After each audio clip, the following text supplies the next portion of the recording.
The sirens cut through the morning silence as I turned onto Brooks Lane at 6 a.m. The sun had just cleared the tree line, a pale orange glow spilling across the roofs of tidy Tennessee houses. My boots struck the pavement in deliberate rhythm, each step rehearsed in discipline from 2 decades of service. The uniform fit tighter now, the fabric pressed and unyielding, the ribbons in perfect order. On my chest gleamed the Distinguished Service Cross, a metal one in fire and blood. Yet as I walked toward the house where I had grown up, the one framed in caution tape and FBI agents, the weight of that metal felt less like honor and more like an invitation for ridicule. Federal vehicles lined the curb like predators circling their prey. Neighbors stood in their driveways, bathrobes pulled tight, coffee cups steaming in their hands, as if watching the morning news come alive. The yellow tape fluttered from mailbox to porch rail, snapping in the breeze like a challenge. And there, on the front steps, 2 agents carried out boxes stamped evidence. My family's life packed away in cardboard and chain of custody labels. I had barely crossed the sidewalk when I heard her voice. "Don't let her in here." My mother, Dolores Brooks, stood on the porch in her silk nightgown, her pearls crooked against her throat. Her hair was uncombed, but her disdain was practiced. She jabbed a finger toward me, her words sharp enough to slice through the agents around her. "That girl has never protected anyone. She was a coward at 7, and she's a coward now. You think a shiny medal changes that?" Her voice cracked on coward, but the word landed the way it always had, like a stone to the chest. Some of the agents shifted uncomfortably. Others stared. The weight of their gaze pressed heavier than the metal itself. I didn't flinch. Combat had taught me that stillness was power. I stood with shoulders squared, chin high, my eyes locked on the doorframe where once, as a child, I had hidden from the sound of breaking glass. "Colonel Brooks." A younger agent approached, his voice tentative. "This is a restricted site." He glanced down at the insignia stitched on my sleeves, then back up at my face. He didn't know whether to salute or escort me off the lawn. "It's my family inside," I answered, "and my name is still on the deed." That wasn't true anymore. The mortgage had shifted hands years ago, but the conviction in my tone left no room for correction. The agent hesitated, then stepped aside. Inside, the house smelled of mildew and lemon polish. The living room was chaos, drawers overturned, documents scattered across rugs that had once muffled childhood footsteps. My brother Marcus sat slumped against the arm of the couch, his jaw tight, his eyes full of contempt as he watched me. Beside him, Jake leaned forward, whispering something that made them both smirk. 2 golden suns, unshaken, united in mockery. "Look who showed up," Marcus muttered. "The fearful daughter come to fix what? With that cross pinned to her chest. You think courage can be borrowed?" I ignored him. My eyes swept the room, cataloging details the way years of investigations had trained me. The insurance policies laid open on the coffee table, the photographs tagged for evidence, the red ink notes in FBI handwriting that screamed fraud, conspiracy, prison. My mother descended the stairs, every step a practiced performance. She clutched the banister like it was a pulpit, pearls glinting as she spoke to the room, not to me. She never belonged in this house.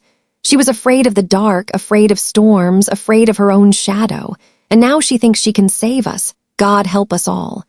Her laughter, sharp, brittle, rattled in the air. The neighbors outside pretended not to hear, but I saw curtains twitch. For them, this was spectacle.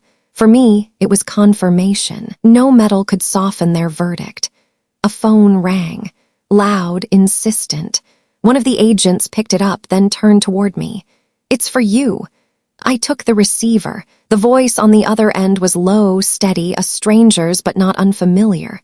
"Colonel Brooks," it said, "this is bigger than you think. Your family isn't just a target, they're a message, and you're the one they want to silence." The line went dead before I could respond. I lowered the phone slowly, the silence heavy enough to bend the air. Around me, the agents returned to their work, my mother to her accusations, my brothers to their sneers. But something shifted in me. The raid wasn't random. The charges weren't just about fraud.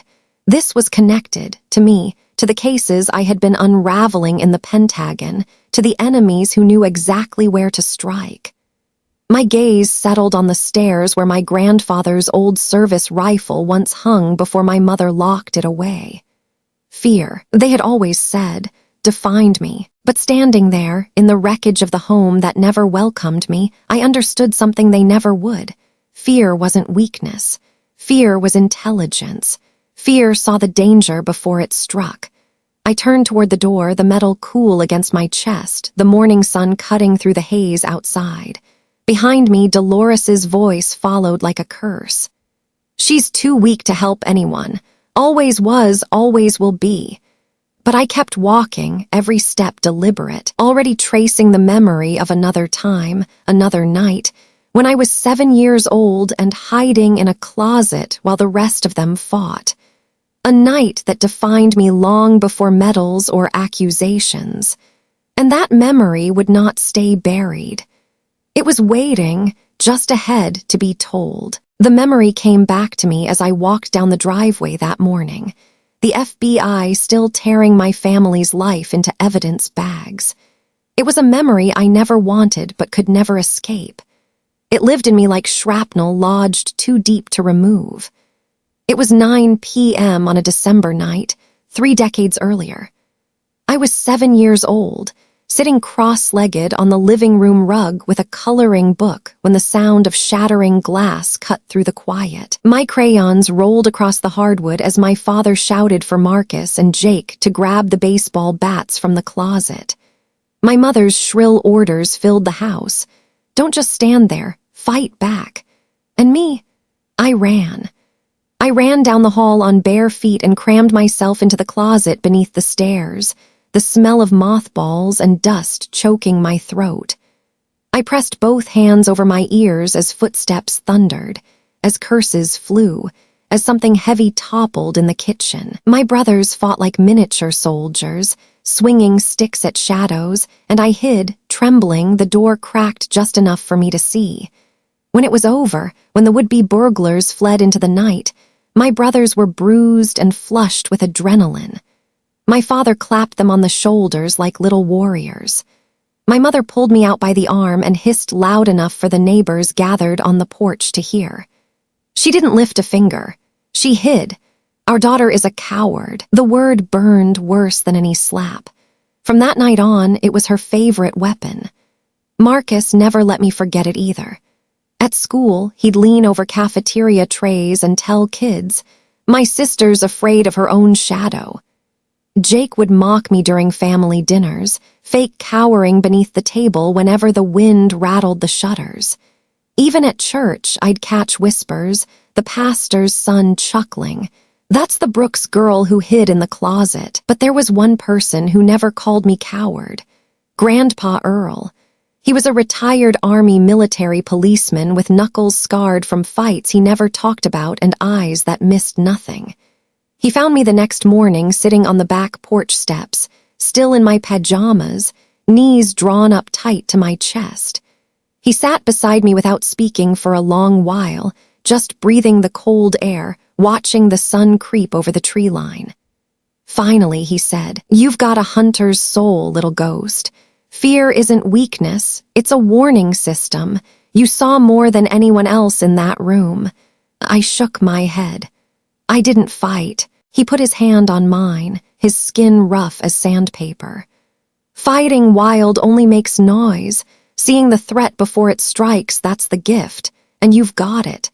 That was the first time anyone called me Ghost. It wasn't a nickname he used in front of the others. It was secret, just between us. Every Saturday morning after that, at 5 a.m., he'd shake me awake and take me into the woods behind our land. While my brothers bragged about wrestling trophies and touchdown passes, Grandpa taught me to move quietly, to listen for the snap of a twig, to breathe slow enough that the deer never spooked. One frosty morning, he handed me a pair of old binoculars scarred from Vietnam. Fear sharpens your vision, he told me. Let the others call it cowardice. You and I know better. But the rest of the family never forgave me for the closet. In their eyes, the story was written in stone. Marcus and Jake, the golden boys who fought. Amanda, the trembling girl who hid. My mother wielded that story like gospel every time I faltered, when I refused to climb the highest branch of the oak, when I hesitated before jumping from the quarry cliff, when thunder rolled across the sky and I covered my ears. You'll never protect anyone, she said more than once, her voice sharp as glass. Fearful daughters grow into fearful women. That script became my prison. Every family gathering reinforced it. Thanksgiving, I was the one sent to the kitchen to refill glasses while the boys told stories of bravery. At Christmas, when Jake got a hunting rifle and Marcus unwrapped a bow, I was given a flashlight, so you won't be afraid of the dark. The laughter that followed cut deeper than any blade. Yet even as they laughed, Grandpa kept training me in secret. He showed me how to read tire tracks in the mud, how to mark direction by moss on tree trunks, how to steady my breath until my heartbeat slowed to nothing. Skills that had nothing to do with cowardice and everything to do with survival. One night, after Marcus boasted at dinner about chasing off a coyote with nothing but a shovel, I found Grandpa cleaning his old service pistol at the workbench. He looked at me and said, "Let them mock. One day the world will need a shield more than a sword, and you'll be ready." I wanted to believe him. But when I lay in bed, I still heard the words, coward, fearful, weak. They echoed louder than his faith in me. That contradiction shaped me. The humiliation etched by my family, the secret confidence planted by Grandpa. Two truths fighting inside the same small body. And it stayed with me every year, every choice. By the time I turned 14, it would come back to test me again in a way none of us could have predicted. A hunting trip, a high tree stand, a fall that nearly killed my brother, and a blame that would finish what the closet had started. By the time I was 14, the word coward had been branded into my skin like a scar that never healed. Every stumble, every hesitation, every pause to catch my breath was another chance for my mother or brothers to remind me of the closet. But the hunting accident was what cemented their verdict forever. It was a Saturday in October, dawn breaking pale and cold over the Tennessee hills. At 6 a.m., the air smelled of wet leaves and wood smoke, the kind of morning Grandpa called a hunter's gift. We were setting up tree stands at the edge of our property. Marcus, tall and broad-shouldered at 16, already carrying himself like he owned every acre of the land. Jake, just behind him at 15, laughing loud enough to scare off every deer for miles. Grandpa asked me to tie down the gear while the boys climbed. I remember the sound, a rusted nail giving way, a sharp crack like a gunshot, then Marcus's scream tearing through the woods. I looked up in time to see his body drop, limbs flailing, a blur of plaid and denim. He hit the ground hard, the breath knocked out of him, his face already twisting in agony. For a moment I froze, the old instinct rising, that urge to run and hide. But Grandpa's voice echoed in my head, "Fear isn't weakness. Fear is a warning system." I shoved down the panic and scrambled to Marcus's side. His leg was bent at an angle no leg should be, bone jutting white through skin. Jake was shouting, wild and useless, tears streaming down his cheeks. "Call 911. I barked, but neither of them moved. So I pressed my hands against the wound, pinning the artery, forcing pressure though my palms shook. I ripped my flannel into strips and tied a tourniquet, my breath steadying into the rhythm Grandpa had drilled into me on those dawn walks. Inhale, exhale, count, control. By the time the paramedics arrived, Marcus was pale but alive. They said if I hadn't acted, he would have bled out before help arrived. One of the EMTs met my eyes and whispered, "You saved his life, kid." But when the sirens faded into the distance, my family's judgment fell heavier than the weight of any praise. You distracted him, my mother snapped. Your clumsy shooting made him fall. Jake nodded eagerly, desperate to shift blame. She was waving her rifle around. He looked down because of her. I tried to speak, to explain, but the words lodged in my throat. Fear had kept me still, but shame now kept me silent. Grandpa stood beside me, fists clenched at his sides, his jaw hard as stone. She saved his life, he said flatly. Don't you dare twist that. But they did. For years afterward, the story was retold at family tables, at church gatherings, in whispered tones that grew into accepted truth. Marcus had fallen, Amanda had distracted him, and cowardice had sealed her place in family lore. My medal was the scar across his shin, proof that my presence only brought disaster. The cruelest part was Marcus himself. Once he healed, he strutted through school halls retelling the tale. Amanda nearly killed me. He left out the tourniquet, the pressure, the way my hands shook with the effort of keeping him alive. He left out the truth. I carried that silence like another wound. I never corrected him. Maybe part of me believed them, believed that my fear had cursed me, that no matter how many times I steadied my hands or controlled my breath, the family would never see me as anything but the girl who hid. But Grandpa's reaction was different. He didn't scold me for not defending myself. He just took me deeper into the woods, further from the house, teaching me to track more carefully, to shoot straighter, to trust the instincts that had steadied me that morning. They'll never give you credit, he said one dawn as we watched a buck emerge from the fog. So stop needing it.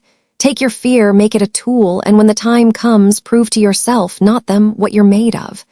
I wanted to ask him when that time would come. I didn't, but I carried his words like a secret weapon tucked close to the bone. The accident changed everything. After that, my mother treated me like a liability. I was excluded from hunts, barred from Thanksgiving skeet shoots, sent to fetch water instead of carrying rifles. At Christmas, Marcus got a new bow, Jake got a shotgun, and I got a kitchen apron, so maybe you can help where you're useful. The laughter stung more than the cloth.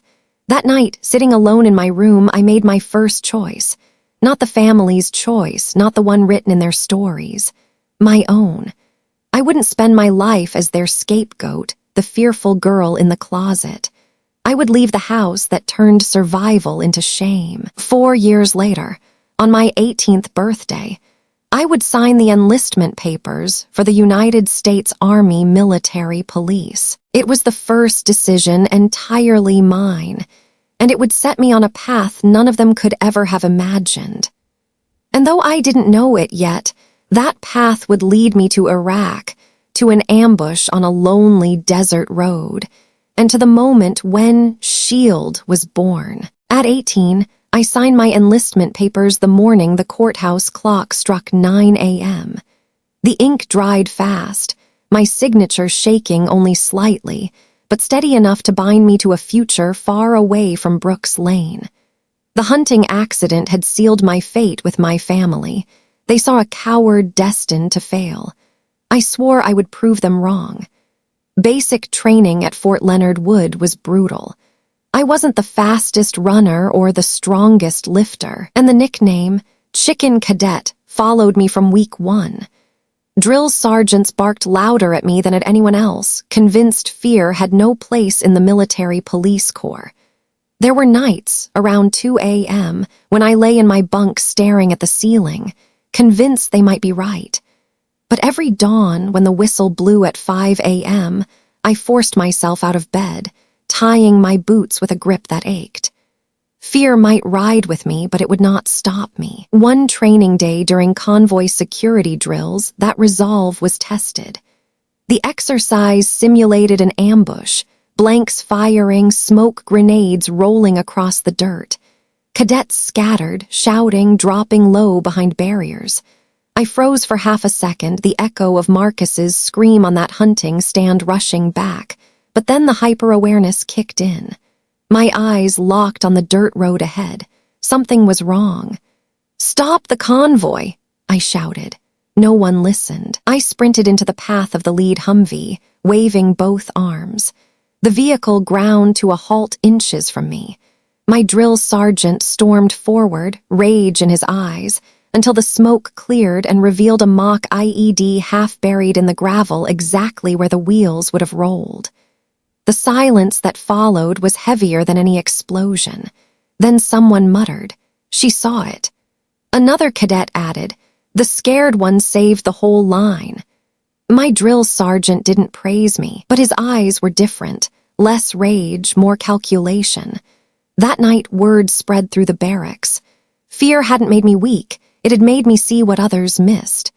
For the first time, the shame that had haunted me felt like something else entirely, a weapon. Months later in Iraq, that weapon would become my identity. We were running convoy security along Route Irish near Baghdad, the most dangerous stretch of road in the world. At 7 a.m., the morning light bounced off shattered glass and rusted metal, reminders of convoys that hadn't made it. My squad moved tense, every soldier scanning rooftops. The first blast came from the right, a roadside bomb, fireball leaping skyward.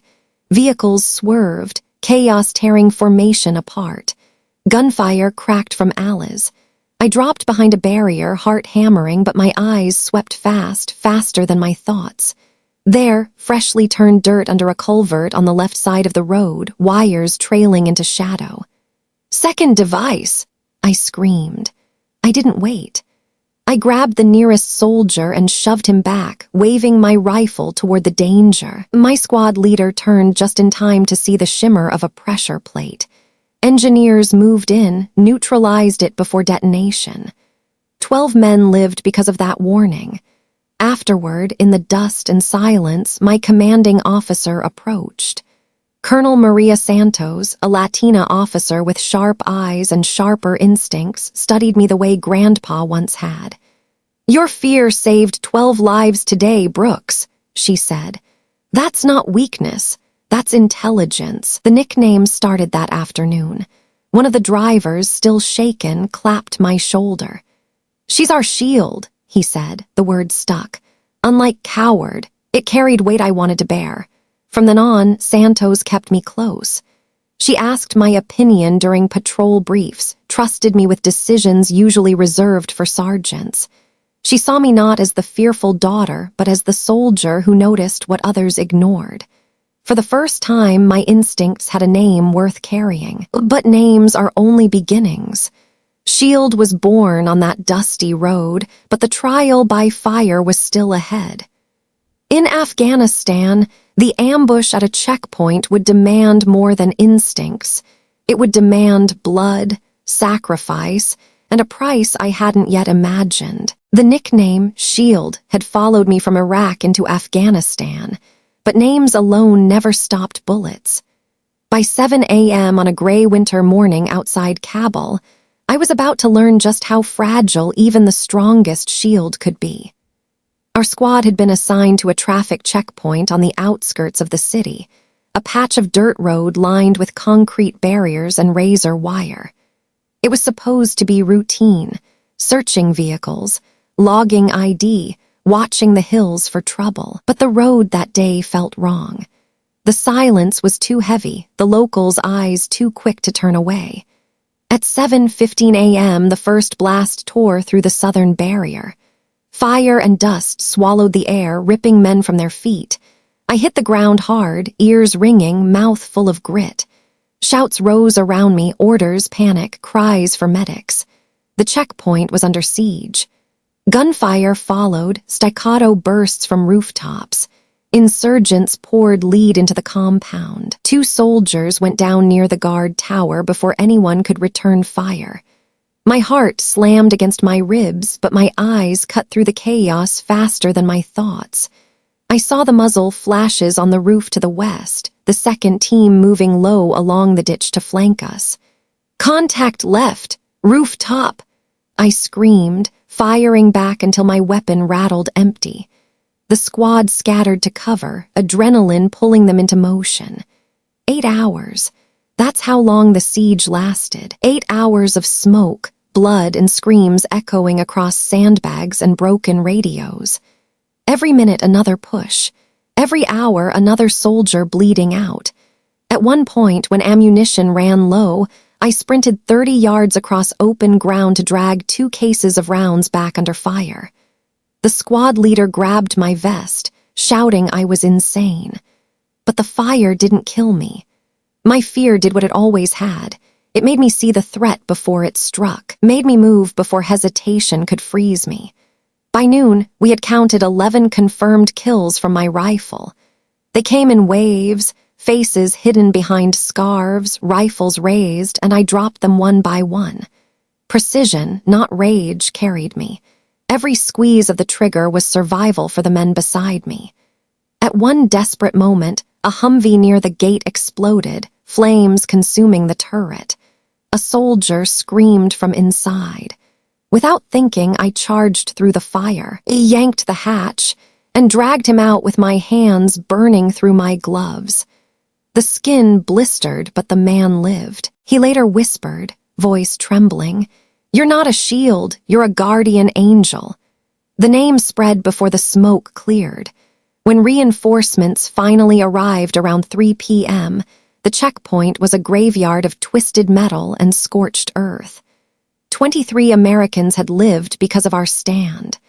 11 insurgents had fallen under my rifle.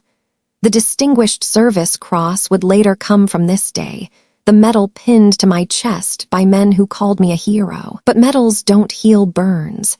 They don't silence the screams that echo long after the last shot. That night, lying in the cot at Bagram, I couldn't close my eyes without seeing the faces of the ones I killed. The soldiers called me their angel, their protector.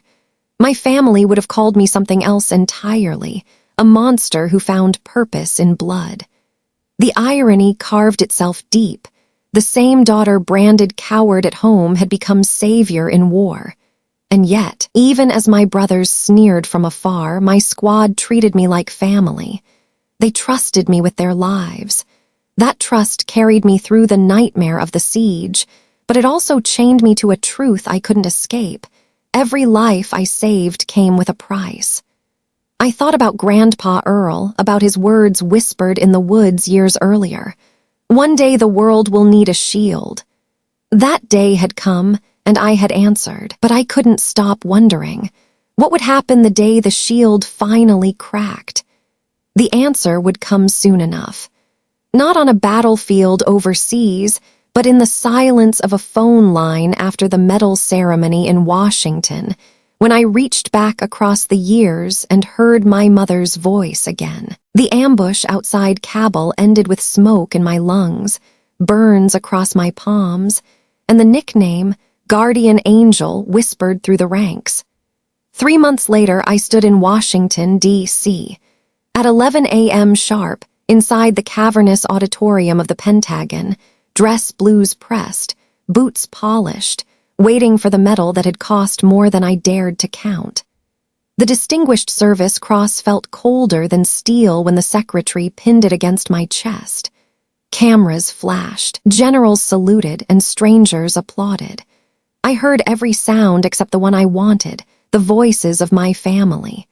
The front row was filled with officers' wives, cadets in fresh uniforms, and political aides adjusting their ties. But the seats reserved for the Brooks family, my mother, my brothers, sat empty, velvet cushions untouched. When the ceremony ended at 12 p.m., the reporters wanted statements.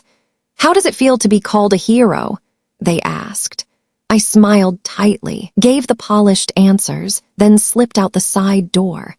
Outside, the sky was clear, the air sharp with February wind. Colonel Maria Santos was waiting, her posture as straight as the day she first studied me on that Iraqi road. "They didn't come," I said, not bothering to hide the bitterness. She looked at me the way only she could, equal parts stern commander and protective mother. "Your family doesn't see it, Brooks, but I do.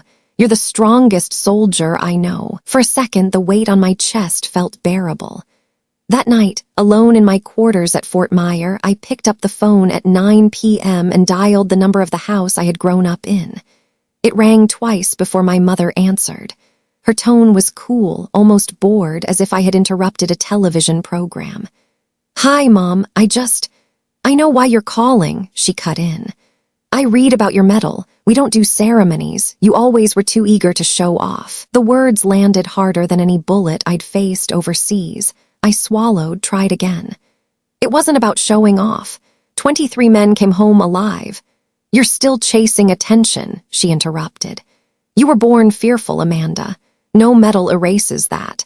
Then the line went dead. I sat with the silence humming in my ear. For the first time in years, my hands shook, not from fear of death, but from the realization that nothing I did, no life I saved, would ever shift their verdict. At 10:30 p.m., the phone rang again. I almost didn't answer, expecting more cold words, but the voice was softer, rough with age. Grandpa Earl. "I saw the ceremony on television," he said. "Your mother won't admit it, but I've never been prouder. Fear made you sharp, little ghost. Don't forget that." I pressed the phone tight to my ear, closing my eyes against the sting. It had been years since anyone from home spoke pride into my name. After we hung up, I sat staring at the metal box on my dresser. The ribbon was bright blue, the cross gleaming under the lamplight. Yet the more I looked at it, the more it seemed like a mirror reflecting back everything I had lost. I thought of birthdays missed, funerals I couldn't attend, friends who had stopped calling because they grew tired of hearing, classified as an answer to every question. I thought of James Chen, my fiancé at the time, waiting in San Antonio with an engagement ring that never found its way to my finger. The medal hadn't just cost blood and bone overseas, it had cost me a future. I realized then that the Army had become my only constant, the one place where my worth wasn't debated or dismissed. My squad called me Shield, the brass called me Guardian Angel. At home, I was still coward. Somewhere between those contradictions, I had carved out a self I could live with. But medals don't grant rest. They open doors. 2 months later, at 7 a.m. in the Pentagon, I would walk into a briefing that would change everything again. An assignment that would drag me from the battlefield into the shadows of corruption, into a war fought not with rifles, but with evidence. At 7 a.m. sharp, 2 months after the medal ceremony, I walked into a briefing room deep inside the Pentagon. The room smelled of stale coffee and ink, the walls lined with maps of regions most Americans couldn't find on a globe. My boots echoed against the tile as I took my seat at the long oak table.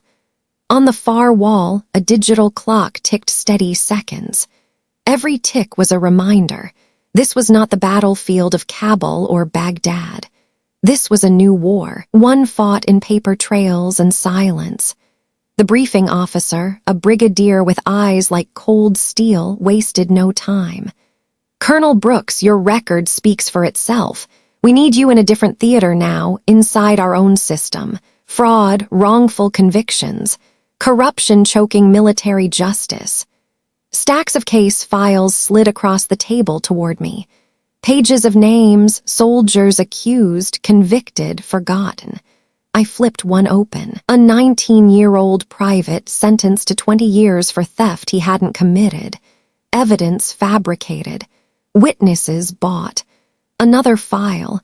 A sergeant discharged for dereliction when the real crime was that he'd exposed a superior's embezzlement. By 9 a.m., I understood the mission. I was no longer just a shield against bullets. I was to be a shield against the rot inside our own ranks.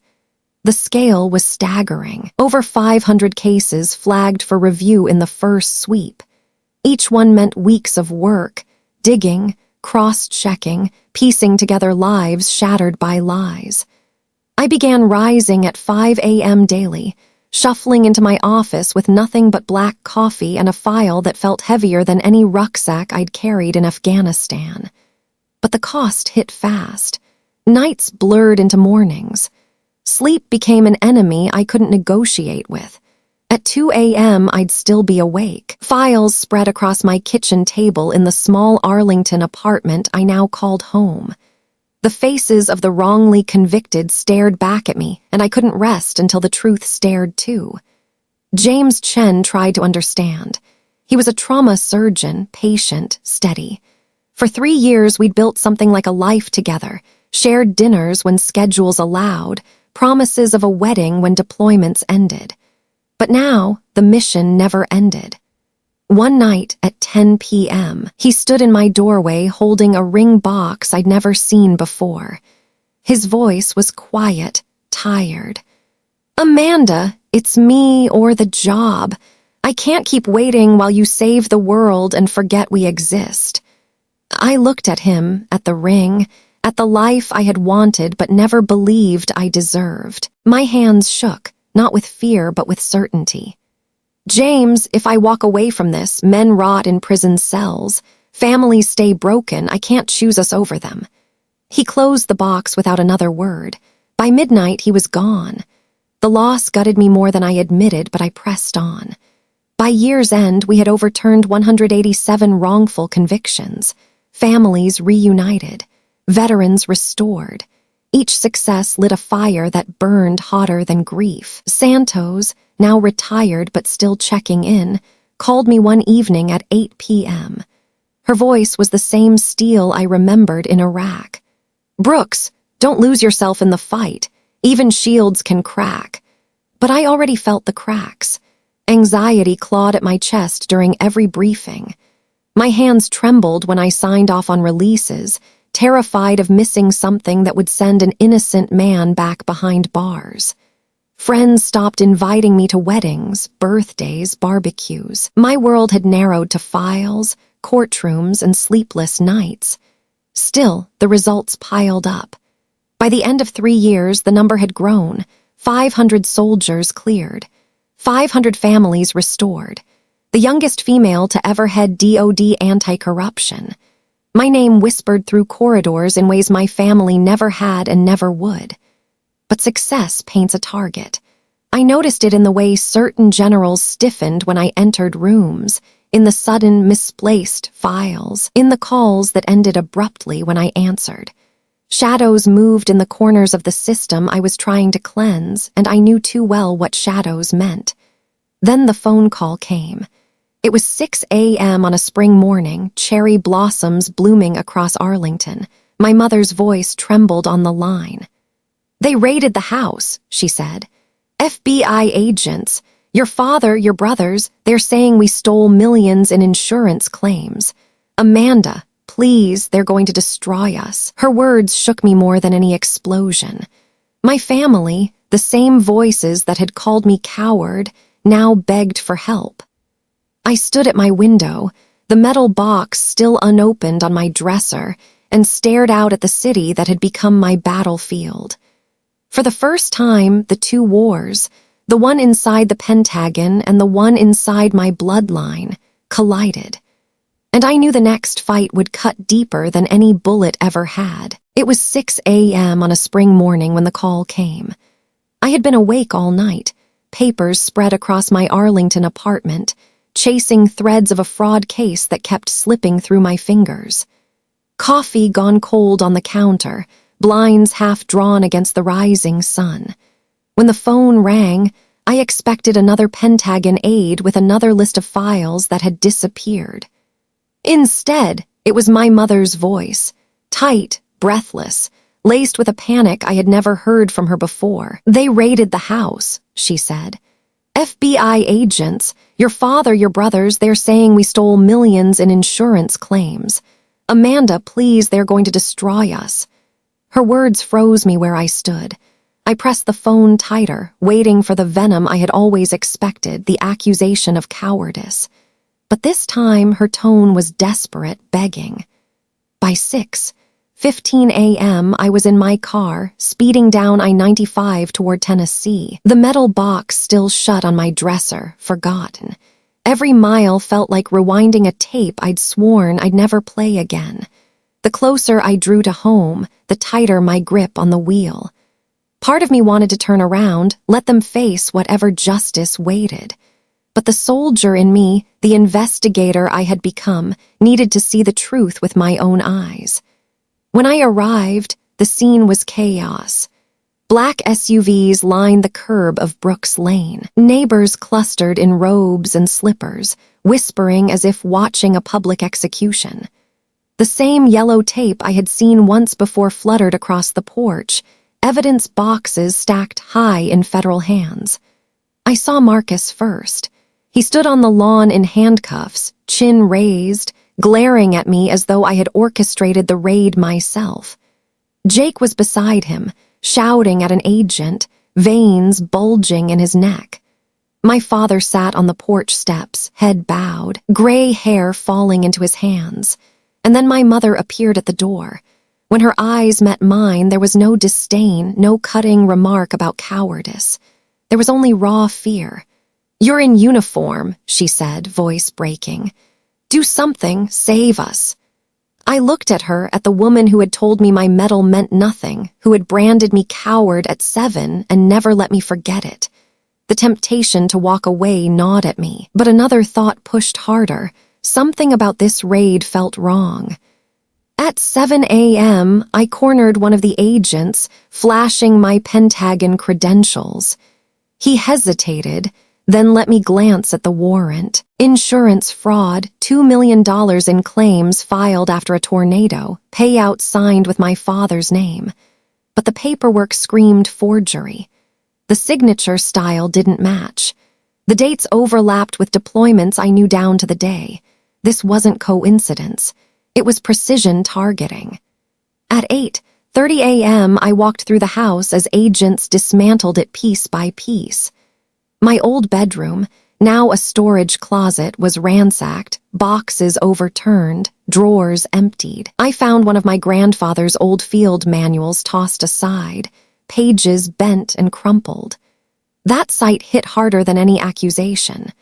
To them, my family's history was nothing more than evidence for a case already decided. By noon, I stood alone in the backyard where Grandpa Earl once trained me, his voice still echoing. Fear isn't weakness. Fear is intelligence. If he were alive, he would have known immediately what this was. A frame job. A message meant not for my family, but for me. As I drove back to Arlington that night, the pieces began to align in my mind. The missing case files at the Pentagon. The resistance from officers who wanted me silenced. The insurance scam looked too much like the fraud networks I'd been unraveling for months. If my family was guilty, it was by design, framed by the very machine I had been tearing apart. At 10 p.m., sitting alone in my kitchen with the blinds drawn tight, I opened the first of the case files I had pulled from storage before they vanished. Dozens of families flagged for fraud, identical tactics, identical errors. And now my family added neatly to the list. The hooks dug deeper with every page. Why target us because they wanted me off the board? How deep did it run? Deeper than I had ever imagined. And who was pulling the strings? I shut the file, my hands trembling not with fear but with fury. For years, I had carried the title of coward, let their laughter and accusations burn into me. Now the same voices that had mocked me begged me to save them. And as much as part of me wanted to let them drown, I knew this case wasn't about forgiveness. It was about justice. The raid at dawn had been the opening shot. The real war was still ahead. And if I wanted the truth, I would have to walk deeper into the shadows, following a paper trail that could bury me as surely as any bullet. By 10 p.m. that night, after the raid, I sat alone in my Arlington apartment with files spread across the kitchen table like a battlefield map. The blinds were drawn tight, a single desk lamp casting harsh light across stacks of paper. I had pulled these cases from Pentagon storage before they could vanish like so many others, my instincts already whispering that something bigger was moving against me. Now, staring at the files, I knew. My family wasn't the beginning. They were just the next name on a long list. Dozens of military families had been accused of identical crimes, insurance fraud, benefit scams, falsified signatures. The patterns were too perfect, too consistent to be coincidence. Each case bore the same errors in paperwork, the same forged dates, the same rubber-stamped signatures from offices that should never have intersected. It was a script, repeated again and again. At 11 p.m., I picked up one particular file, the Cooper family, Navy, out of Norfolk. Their claim after a hurricane had been flagged as fraudulent. The evidence, a payout form dated 6 days after the storm. But the Cooper father had been deployed overseas that month. His commanding officer's log proved he hadn't even been in the country. And yet the signature was right there, his name scrawled across the page like a ghost. The hooks dug deeper. Who had access to every family's records? Who had the power to slip forged documents into federal systems and make them stick? And why was my family, my cursed, fractured family, added to this list? By 1 a.m., I had cross-referenced 20 families. 47 in total bore the same marks, each one accused, each one ruined. But the trail didn't just expose their victims, it exposed me. At 2 a.m., I opened my laptop and searched internal Pentagon logs, backtracking every document request tied to the Brooks name. My access codes still carried weight in the system, but not forever. And what I found made my blood run cold. 3 weeks before the raid on my family's home, someone inside the Defense Department had requisitioned our insurance files.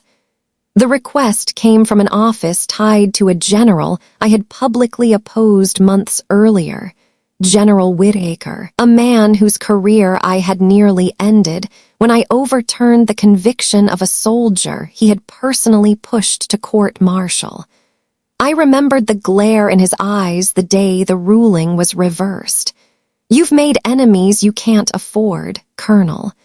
Now the enemy was moving. At 3 a.m., exhausted but sharper than ever, I sketched out the structure on yellow legal paper. At the top, insurance companies with deep ties to contractors. Below, Pentagon officials rubber-stamping forged claims. Below that, families destroyed. At the bottom of the pyramid, my family offered as proof that no one was untouchable. Fear prickled under my skin, but fear had always been my warning system. If they wanted me silenced, I would have to walk straight into their shadows to drag the truth out. The cost was immediate. By dawn, I realized I hadn't eaten in 2 days. My hands trembled when I tried to pour coffee. The sleepless nights, the endless files, the isolation, they were carving into me like shrapnel. Friends had stopped calling. I hadn't seen anyone outside the office in weeks. My apartment was little more than a bunker lined with paper. At 8 a.m., I phoned Santos. She was retired now, living in San Antonio, but her voice carried the same steel it always had. I told her about the pattern, the forged files, the Whitaker connection. "Be careful, Brooks," she warned. "You're not chasing criminals anymore. You're chasing generals. They don't fight fair." I almost laughed. Neither do I. That night, I drove across the Potomac to a storage facility on the edge of Alexandria. Using borrowed credentials, I dug into off-site archives. Row after row of file cabinets hummed under fluorescent lights. By 9 p.m., I found what I needed, a ledger buried beneath layers of innocuous paperwork. It listed payouts approved by special review. My eyes locked on the numbers. Tens of millions funneled through the same shell accounts, the same signatures appearing over and over. And there, near the bottom of the page, was my father's name. The evidence was clear. My family hadn't been caught in random fraud. They had been targeted, planted, framed as part of a cover-up so large it made every ambush I had survived overseas feel small. I closed the ledger, my throat dry. The deeper I went, the more dangerous this became. But the choice was gone. I couldn't walk away, not when the truth was this close. At 11 p.m., I sat back in my car, headlights cutting through the dark Virginia streets. My reflection stared back at me in the rearview mirror, pale, sleepless, and hollow-eyed. The shield they had once mocked me for carrying was heavier than ever. The paper trail didn't just point to fraud. It pointed to a conspiracy that could take down my career, my family, maybe even my life. And I knew what came next. If I wanted the truth, I would have to step into their trap willingly. By the time the sun rose the next morning, I knew the paper trail alone would never be enough. Documents proved patterns, but patterns didn't put handcuffs on powerful men. They wanted me out of the game. They had framed my family to prove they could touch me anywhere. If I wanted the truth, I had to step directly into their trap. At 7 a.m., I drove into D.C., my uniform hanging in the closet at home. I wore plain clothes, dark jacket, hair pulled back, no insignia to shield me. Fear sat heavy in my stomach, but fear had always been my ally. It sharpened my eyes, steadied my breath. Today, it would be the only thing between me and exposure. The plan was simple on paper, suicidal in practice. I would pretend to side with my family's accusers. I would act like the desperate daughter, willing to cut a deal to save her father and brothers. In exchange, I hoped they would show me their hand. At 10 a.m., I walked into a glass tower downtown, a building that claimed to house a consulting firm but pulsed with the quiet arrogance of men who thought themselves untouchable. The lobby guard checked my ID, eyes narrowing at my name, then waved me through. They already knew who I was. They wanted me here. Inside a conference room on the 12th floor, 3 men in suits waited. One introduced himself as a special prosecutor. The second represented an insurance consortium. The third never gave his name, but the West Point ring on his finger gleamed when he folded his hands. "Colonel Brooks," the unnamed man said, voice smooth as oil. "You've worked hard in the Pentagon, but you know how quickly reputations can change. Families, too." He slid a file across the table. Inside were photographs of my parents' house under siege, Marcus in handcuffs, Jake shouting at agents. We could make all this go away. I leaned forward, feigning desperation. "What do you want?" His smile was thin. "Stop digging, step away from your cases, you've done enough damage." At that moment, I remembered the small recording device strapped under my jacket, its red light pulsing against my ribs. Every word was evidence. Every lie they spoke was another nail in their coffin. But the risk was razor sharp. If they searched me, if they sensed my act was just that, I would disappear before sundown. The meeting stretched 2 hours. They offered me immunity, whispered promises of safety for my family, even hinted at a job waiting if I agreed to keep silent. I nodded, played the part, scribbled notes like a woman weighing betrayal against loyalty. Inside, my pulse beat steady against the recorder. By 2 p.m., they grew bolder. The man with the ring leaned closer. "Your family isn't the first. We've managed 47 just like them. Not everyone has your resilience. Some fold faster. Some never get back up." There it was, the admission I needed. A conspiracy spanning dozens of families, all crushed under fabricated fraud. My hands itched to slam the file shut, to drag them into the light that instant. But I forced myself to keep playing the weak daughter, the coward they expected. When I finally stepped back into the daylight at 3 p.m., the city looked sharper, every angle alive with threat. I pulled my phone from my pocket, dialed the secure line Santos had given me years before. She answered on the first ring. "You got something?" she asked. "More than something," I said, forcing my voice steady. "I've got their confession." "Then don't come home," she warned. "They'll know by tonight. They'll come for you." Her words proved true faster than I expected. By 6 p.m., I noticed the black sedan trailing me down Constitution Avenue. At 7 p.m., a stranger stood too long by my apartment door before vanishing when I approached. Fear surged, but fear told me what it always had. Move first, or don't move at all. That night, I packed a bag with only what I could carry. Files, the recorder, my grandfather's field manual. I left the metal box on the dresser, unopened still, a relic of battles already fought. At 11 p.m., I sat alone in a safe house Santos had arranged years earlier. The recorder lay on the table, still warm from my chest. Inside, it was the key to everything, voices admitting to conspiracy, arrogance thick enough to choke them. But evidence means nothing without daylight. If I wanted this to matter, I would have to take it further into the courtroom, into Congress, into the one arena where even shadows can't hide forever. I closed my eyes for a moment, exhaustion clawing at me. I thought of my mother's voice, once dismissive, now desperate. Of my brothers sneering even as they begged. Of my father silent on the porch. And I thought of the men in suits, confident that fear would make me fold. They didn't understand. Fear wasn't my weakness. Fear was my weapon. And tomorrow, I would wield it in a place where the whole world could hear. By 9 a.m. the next morning, I walked into the federal courthouse in Washington, D.C., the recorder heavy in my pocket. It carried the voices of men who thought they were untouchable, men who admitted, without shame, to destroying 47 military families and setting mine up as an example. Every step through the marble lobby echoed like the march of an army. My boots had carried me across deserts, through ambushes and checkpoints. Today they carried me into the most dangerous battlefield of all, one lit not by muzzle flashes, but by fluorescent bulbs and microphones. The courtroom was packed. Journalists filled the back rows, pens poised like weapons. Families I had once freed from wrongful convictions sat scattered among the benches, silent witnesses to a war they hadn't known was being fought.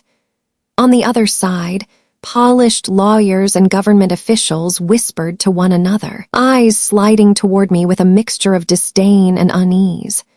At 10 a.m., the opposing counsel rose first. He painted me as reckless, obsessed, a soldier unable to leave the battlefield behind. He called me unstable, even suggested that my history of combat stress disqualified me from trust. Every phrase was meant to tear at scars I carried since childhood, coward, fearful, unfit. But I stayed still, my chin high, remembering Grandpa's words. Fear is a warning system. They were afraid of me now, and that was why they attacked. At 11 a.m., it was my turn. I handed the judge the recorder. My voice shook only once when I explained how I had worn a wire, how I had played the desperate daughter to catch them admitting what they had done. The judge pressed a button, and suddenly the room filled with the smooth arrogance of the man with the West Point ring. Your family isn't the first. We've managed 47 just like them. Some fold faster, some never get back up. Gasps rippled through the benches. Journalists scribbled furiously. The opposing lawyers shifted in their seats, color draining from their faces. But it wasn't enough. Evidence can be doubted. Recordings can be dismissed. What I needed was someone whose voice carried authority none could ignore. The doors opened at 1 p.m. and General Maria Santos walked in, uniform gleaming though she was long retired. She took the stand with the same presence that had steadied me years earlier on a dust-choked road in Iraq. Her testimony cut sharper than any weapon. I commanded Amanda Brooks in Fallujah, she said, her voice unwavering. I watched her save an entire company from destruction. I watched her carry men from burning vehicles with her own hands. And I have watched her sacrifice marriage, health, and peace of mind to serve justice inside this system. If her integrity is questioned, then the integrity of our entire army is questioned. For a moment, silence. Then the gallery rose, not in applause, but in the weight of realization. The coward daughter, the fearful child, they were lies that collapsed under the truth of a general's word. At 3 p.m., the judge announced the decision. The fraud ring's leaders were indicted. The insurance executives and corrupt officers were placed under arrest. My family's charges were dismissed. The evidence I had carried out of the shadows was now daylight, undeniable. But victory carries its own cost. As the courtroom emptied, my brothers refused to meet my eyes. My mother stood stiff, lips pressed tight, as if gratitude were poison on her tongue. They had been spared prison, but not even vindication could rewrite decades of contempt. Santos found me in the hallway at 4 p.m. She placed a hand on my shoulder. "You did what shields are meant to do. You protected people who couldn't protect themselves." Her words landed heavier than the metal ever had, and I realized she was right. The true battlefield wasn't measured in confirmed kills or medals pinned in ceremonies. It was measured in the quiet moments where someone had to choose between silence and truth, and accept the loneliness that came with standing alone. By 6 p.m., I stood outside on the courthouse steps, the evening sun spilling across the city. Around me, reporters shouted questions, microphones shoved toward my face. I said nothing. Some battles are won in silence, yet even as the indictments spread across the news, I felt the weight of what came next. Exposing the fraud had freed my family, but it had also revealed something larger, a system sick enough to allow it in the first place. The war wasn't over. It was only shifting fronts. Tomorrow, Congress would open hearings. Tomorrow, the fight to reform military justice itself would begin. And I knew, as I descended the courthouse steps into the blur of cameras and questions, that my shield would be tested once more. This time, not just for soldiers or family, but for every voice silenced by the system I had sworn to defend. By 8 a.m. the following day, the headlines had already spread across the country. Fraud ring collapses, Pentagon probe clears military families. My name was in every column, sometimes lauded, sometimes questioned, but always present. The courtroom battle had cracked something open, and now the storm was sweeping far beyond Brooks Lane or even the Pentagon. At 9 a.m., I sat before a congressional committee, the same recorder placed on the polished wood table. Senators leaned forward, pens in hand, faces sharp with interest and skepticism alike. Behind me, rows of families, those 47 households that had been marked as frauds, sat shoulder to shoulder, silent but unshaken. They weren't statistics anymore. They were the proof that this fight had never been about me alone. I spoke for hours, laying out the scheme, the forged signatures, the shell accounts, the arrogance of men who thought soldiers were pawns. Each question I answered drew the net tighter around those who had profited from ruin. Fear stirred in me as I spoke, but it was no longer the suffocating kind I had known as a child hiding in a closet. It was the sharpened kind, the kind that warned me when danger pressed close and guided me to speak anyway. By 1 p.m., when the hearings recessed, the room buzzed with the sense that something irreversible had shifted.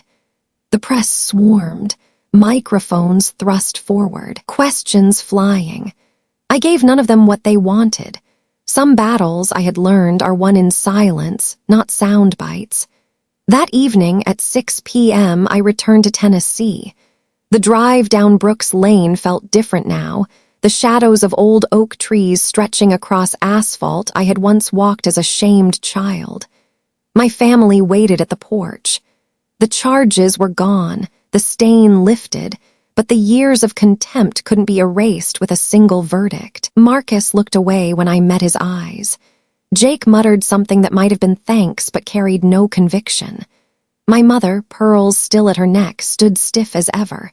Only my father approached, his step slower now, his voice rough. "You saved us," he admitted, then added quietly, even when we didn't deserve it. It wasn't apology, it wasn't absolution, but it was the closest they could come, and for me, it was enough to finally let go of the need for their approval. At 7 p.m., I walked to the backyard where Grandpa Earl had once trained me in secret. The grass was overgrown, the air thick with the hum of cicadas. I carried a small oak sapling in one arm, a spade in the other. With steady hands, I dug into the soil and planted it where the earth was still dark from spring rain. "This is for you, Grandpa," I whispered. "You told me fear could be a shield. Now it will stand tall, rooted, and unbroken." The tree swayed gently in the evening wind, its leaves catching the last light of the sun.